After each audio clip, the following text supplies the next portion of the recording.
Toni and Troy, Mystery Skulls, Part 3. You know, I don't really like that grumpy old man is living right next door to us. I am more concerned about what he has living in his basement. Yeah, I wonder what that was. Actually, I don't. I don't think I am ready to face whatever that was. Well, he is definitely on our suspect list. For what? Throwing us out of his house? For being creepy. I think he just played ding-dong ditch on us. Technically, whoever that was knocked on the door and didn't ring the doorbell. Well, that goes to show you how old he is. They probably didn't have doorbells when he was a kid. Well, I don't think Old Man Charles knocked on our door. Do you really think that old man came to knock on our door and ran off that fast? If he is that fast, he should try out for the Olympics. You are probably right. Let me sleep on it. Toni and Troy head to bed for the evening. The next morning, Toni and Troy ponder on the two missing kids. I think it's time to go visit our other neighbor, Miss Sara. Toni and Troy walk over to Miss Sara's house. Miss Sara is outside in her garden. Hi, Miss Sara. You have such a beautiful garden. Are those petunias? No, they are weeds. Don't try to butter me up, you little snot-faced kids. What are you doing in my yard? Well, someone woke up on the wrong side of the rose garden this morning. No wonder your yard looks like a rat's nest. Get out of my property before I call the police! Toni and Troy walk away quickly and head back to their home. Way to go, Miss Charming. We got absolutely nothing accomplished at either of these two places. I say we go investigate in Mr. Charles's house when he is sleeping. Well, if we decide to go in there, I want protection for whatever that animal is. A tranquilizer will do. You aren't getting a tranquilizer, but here is a flashlight, a tweezer, and Dad's cell phone in case we need to split up. A tweezer? What are we going to do with this? When we get caught and the old man knocks out our teeth, we can pick them up off the floor. Totally not cute or funny. Let's just go check it out again. They sneak into Old Man Charles's house. They slowly tiptoe past him while he is sleeping and slowly walk downstairs into the basement. They start to look around. Look! Another treasure chest! Toni and Troy walk over to the treasure chest. Toni starts to pick the lock again. They open the treasure chest. Inside the chest, there is a piece of paper and a photo. It's a photo of Miss Sara and Old Man Charles when they were younger. And this looks to be their marriage license. They were married! Wow, if they were married, why do they live in separate houses? Your guess is as good as mine. They continue to rifle through the basement. All of a sudden, they hear the loud growling noise. The noise is coming from another room in the basement. I think we should probably leave. I think we may find our answer behind that door. I think we might meet our maker behind that door. Toni and Troy walk into the door in the basement. Inside, there is a large empty room with a locked box. Troy takes the locked box. I wonder where that noise is coming from. They both turn around to head out of the back room. As they are walking out, Miss Sara and Mr. Charles are standing on the other side of the door.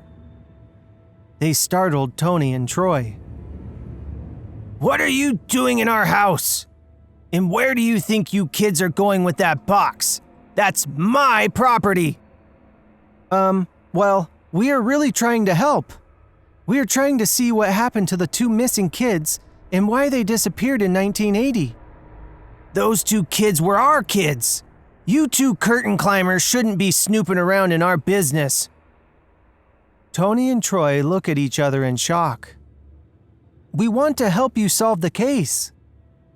Losing our kids tore our marriage apart. We lost everything trying to find out what happened. We own this whole block. We sold the house you live in so we can have our space. Do you guys know anything about the missing jewels? Yes, our kids were two little ones who got involved with the wrong crowd, and they took the jewels from our home and many others. Look, if you really want to help find our kids, go talk to the vendor at the candy store. They said he is the only one who knows the true story. Toni and Troy are allowed to leave, and they head up the street to the candy store to talk to the owner. They start to explain the story, and the store owner gives them an address of a cabin out in the No Man's Land woods. The woods are called No Man's Land because it's very difficult to get to, and there is no cell phone service. Usually, people who go to the woods never come back. I have this key that I took from the treasure chest. Let's gather everything and take it with us. We don't know what we are going to run into at this address. Toni agrees. They head out to this old cabin. The cabin is old and looks like it's ready to fall apart. They hear the loud, growling noise again. Troy pulls out the mystery skulls and walks up to the door. What do you think the mystery skulls will do? Peace offering, I don't know. They open the door and they are completely surprised. They find two adults standing there. They are dirty, unkempt, and gritty. Are you Miss Sara and Mr. Charles' kids? Who wants to know? We are their friends, and we are trying to find where they are. Oh, now they want to know where we are all these years later? They were embarrassed by us and told us to go live in our old cabin. They send us food and water, but they didn't want to be associated with us after we were caught with the missing jewels and ancient skulls. Wait, they know you're alive? Of course, we haven't seen them in years. Well, I think they may want to see you now. If anyone knew where we were, our parents would be arrested, and we would be thrown in jail. This is the easiest way until our parents kick the bucket. We practice magic and will haunt them forever. That's a bleak way of looking at things. Just as Troy finishes his sentence, Toni and Troy's dad arrives to the cabin with the police. Dad, what are you doing here? I have been worried about you kids and have been gone for several hours. I had a GPS on my phone and saw that you were out in these woods, so I brought the police to help. Did these men kidnap you?